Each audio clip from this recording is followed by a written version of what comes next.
as much as racial diversity is important, so is diversity of thought, right? And you know, I had this conversation about affirmative action with my student, and he was saying, "Oh, that doesn't make sense. That you know, it's harder for Asian people to get into Harvard than you know, African American or Hispanic person, right?"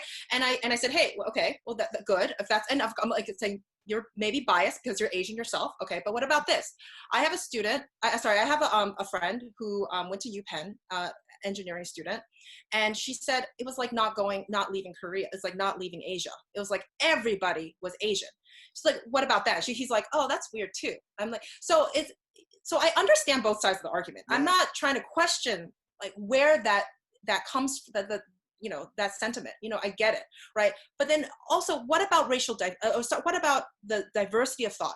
What happens when you have, you know, so this is, you know, going back to this cultural war, right? And the reason why I'm not going to play this kind of political game, you know, if Trump wins, you don't think that this cultural war is going to stop. It's going to just be amplified, right? And also if Biden wins, it's going to go a different direction, but it's still there. The cultural war, I that's my personal belief. I think it's something that we need to really address, right? So what happens if we have have universities where everyone thinks the same, right? Everyone is for Trump, everyone's against Trump. What then, right? Like, what if there's a kernel of truth that you can find from your enemy, right? That could, you know, give you a ton of insight. What happens then? And maybe it's offensive, right? Maybe it's something you're not ready to hear at the moment, right?